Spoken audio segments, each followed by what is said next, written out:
Hi everyone, Namaskar and welcome to Curries with Bumbi. Today I will show you a very popular dish that tops the list at any Indian restaurant, Paneer Malai Kofta. So let's get started. Let's first make the sauce. Pot on medium heat. Heat about a tablespoon of oil. We need some whole spices, dried bay leaf, cinnamon stick and green cardamoms. Add them to the oil. I also need jeera, that is cumin seeds. Then comes chopped onions. As always, I sprinkle a little bit of salt to help them soften up faster. You do not need to brown them up. Stir till they turn little golden brown along the edges. Then add grated ginger and a few garlic cloves. Everything will finally go into the blender, so you do not need to chop them. Stir for a minute to cook out the raw smell of ginger and garlic. Then comes crushed tomatoes. I am using canned crushed tomatoes, but you can even use fresh ones. Then chopped green chilies. Next comes a good amount of unroasted cashew nuts. I even like adding coriander leaves along with their stems. It gives a nice flavor, but it is totally optional. I even like adding another whole green chili and some salt. Next comes little bit of haldi, that is turmeric powder. Add very little and a good amount of dhania powder, that is ground coriander.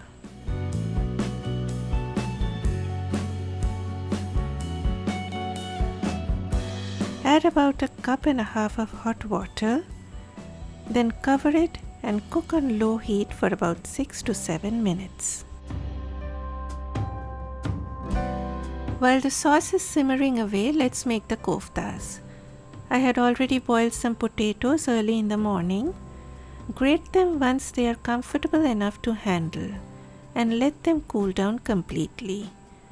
Even if they are a little bit warm, the koftas will break. You can even put them in the refrigerator for some time if you are in a rush. Now you do not need to grate the paneer. I have no idea what made me use the grater, and there was no need for this unnecessary drama. Paneer is soft enough so you can easily mash it with your fingers. Not a big deal at all. Okay, my potatoes have cooled down completely, so let's form the koftas.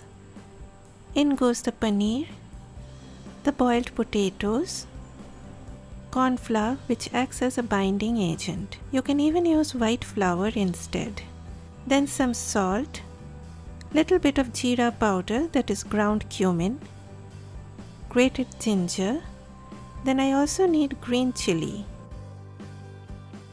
some chopped coriander leaves which is again optional, and finally my favorite, a pinch of sugar. Now mix everything just like kneading a dough. Knead till everything comes together and it looks just like a dough.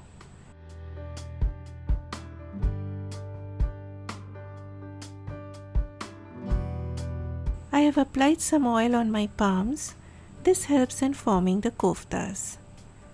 Take a little bit of the mixture and shape them into whatever shapes you like. See to it there are no cracks on the koftas, as that will lead them to break once they hit the hot oil. The surface needs to have a smooth appearance.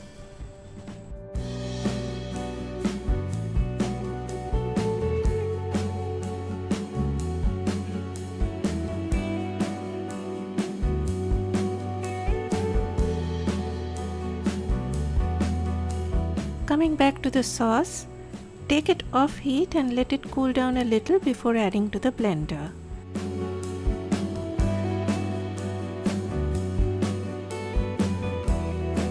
While that cools down, let's now fry the koftas. I always like to do what I call as a stick test. Those bubbles signify the oil has reached the right temperature. Add the koftas. Do not overcrowd the pan as that will lead the koftas to break. After adding the koftas, reduce the heat and fry them on medium heat. If the oil is too hot, then the koftas will break. Resist your temptation from stirring them right after adding them to the oil. When you see them turning a bit golden brown, then you can turn them gently.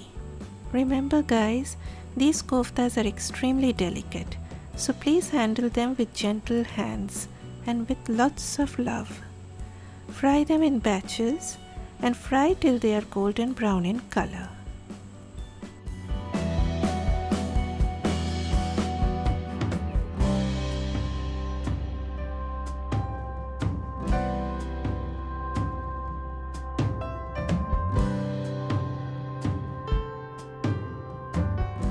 Coming back to the sauce, it is not that hot now. Take out the bay leaf, cinnamon stick, and the whole green chili if you can find it. Put the sauce in a blender and blend to a smooth consistency.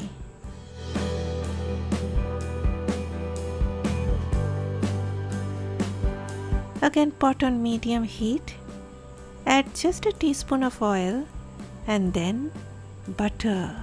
You can even use ghee, and yes, you can use only oil if you have any concerns. Now reduce the heat to low and add Kashmiri red chili powder. It has less heat but it gives a bright color. You can even use paprika or just regular chili powder instead. Next, I will strain the blended sauce. You can skip this step if you are already feeling tired going through so many steps. But straining gives that silky smooth gravy which you find in restaurants. I have given you both the options, so do whatever your heart desires. After all, you are the boss of your Malai Koftas.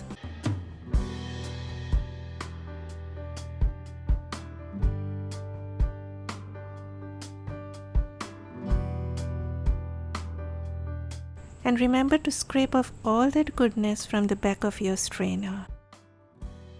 Cook it on medium heat for about 5 minutes. Then do a taste test. It needs sugar to balance the acidity from those tomatoes. Then the aromatics, garam masala powder and dried fenugreek leaves, that is kasuri methi.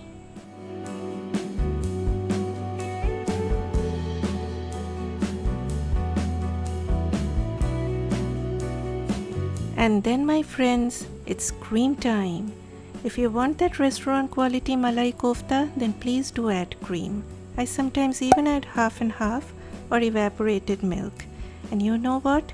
Once I even added a little bit of condensed milk as I ran out of cream. I know I'm sounding crazy, but wanted to share with you all the options that I tried. Cook it for 5 more minutes on low heat. Then some freshness, and some of you know how much I love coriander leaves. Now take your serving bowl, place the koftas one beside the other and spoon the hot gravy on top. Remember guys, the koftas are too soft, so add the gravy to the koftas, but never add the koftas to the gravy. The more you handle them, more are the chances of breaking, and we are not making mashed up Malai Kofta today.